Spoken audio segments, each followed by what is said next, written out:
Hindi lang pakikipag-usap. Aksyon, sulat, codes, eye contact, at kahit na ano pa. Mag-iingat kang mabuti sa lahat ng iyong gagawin. May papapuntahan ako sa iyong lugar. At wala kang dapat isama. Pag nagkamali ka at nagbago ang himig ng iyong puso, tatapusin ko kaagad ang inyong pinuno.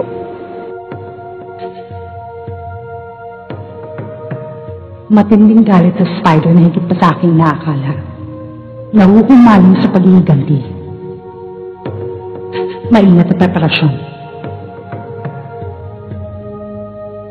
Pag nagmamali kami tapos ang aming pinuno, kahit nakalit naman ang buhay ng kanyang mga kaibigan, wala siyang pag-aalinlangan. Ang mahilig sa kadena, si Kurapika. Ipasa mo sa iba, huwag lang dun sa nakasagot kanina.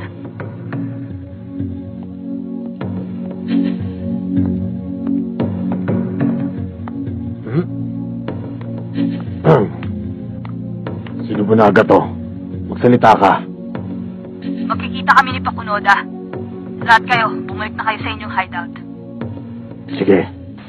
Kayong 10 ay kailangan manatili sa isang lugar, kasama ang mga hostage. Ibigay mo na ang cellphone kay Pakunoda. Tapos kumuha ka na ng bago para sa inyo. Doon ako tatawag sa inyo. Ako lang nakakalam kung kailan. Pag tumawag ako, at merong wala sa grupo niyo, tapos ang inyong pinuno. Naintindihan mo ba? Maliwanag. Ibalik mo na ulit kay Pakunoda. Ako. Ako na to. Sasabihin ko na sa iyong lugar. Inuulit ko, ikaw lang mag-isa. Ang lugar, sa Ringon Airport. 8:00 PM. Ngayon alam ko na kung anong kahinaan mo. Huwag ka mag-alala. Isama mo silang lahat. Ako. Hindi ko pa rin nakakalimutan niya. Pinuno. Hindi lang isang dapat iligtas, kundi ang buong Spider. Kahit pagtaksilan pang Spider. Ikaw.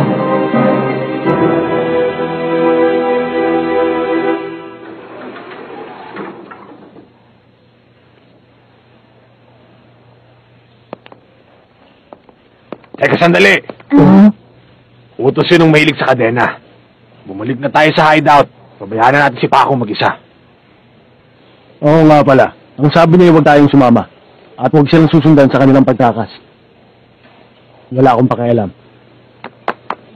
Ano ka ba? Hindi ka ba marunong umintindi? Kapag hindi natin sinunod ang mga utos na, tatapusin niya ang ating pinuno. Wala ka na rin bang utak? Kapag ginawa niyo yun sa ating pinuno, kahit anong gawin niya, mapipilitin tayong tapusin siya. Sa palagay ko ganun din ang sasabihin ng pinuno. Ang mahalaga, mabuhay ang Spider. Nabunaga, ang iniisip mo ay pag-iinsulto sa pangalan ng Spider eh. Ang usapang ito ay hindi nakapareho ng biro ko kanina.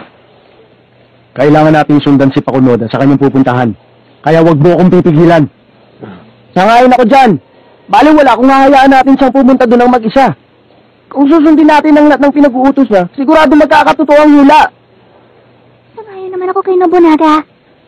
Sa ngayon, kailangan muna nating sundin ang gusto niya. Tama ka. Sabihin niyo nga, hanggang kailan naman tayo susunod? Hanggang sa makalahati ng mga kamay at paa? Shizuku, ano sa palagay mo?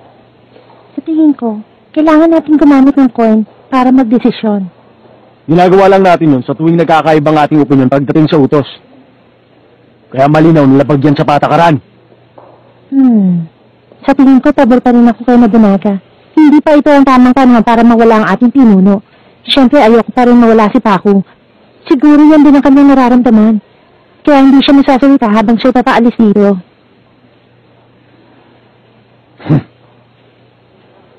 Hindi ako makapaniwala. Natatakot kayo sa kanya. Sa mga oras na to, gusto na kitang tapusin. Pero kailangan ko munang sundan si Pakunoda.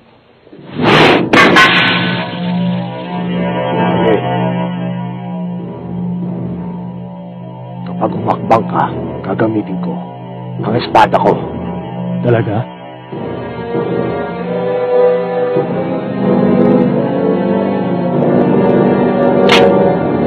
At yung sunod.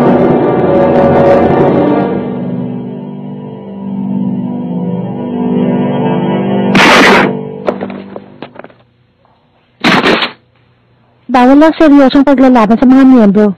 Teka, akala ko ba kumakampi ka kay Nobunaga? Ba't yung rider mo siya? Tama ka, kakampi niya ako. Pero dapat ito rin ang patakaran. Kapag sinuway mo ang patakaran, sinuway mo na rin ang layunin ng spider. Yan ang huling bagay kong magagawa. Huh?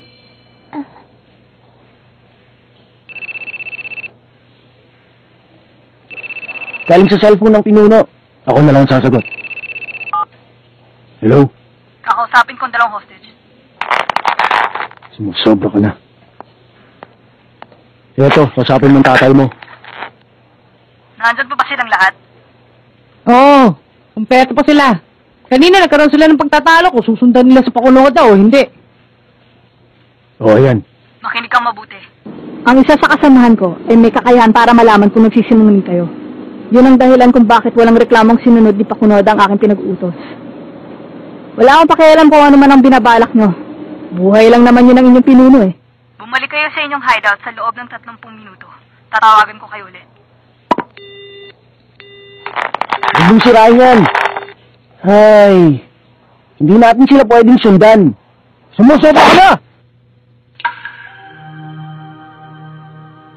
Lahat silang pito ay babalik dito. Kapag hindi tayo nagsama-sama, mamamatay ang pinuno. Ginagamit niya ang hostage para makuha ang gusto niya.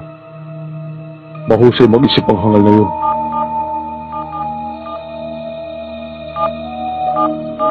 Ito na ang pinakamagandang pagkakataon para makalaban ng pinuno. Pero pag tumakas ako, tsak na mamamatay siya.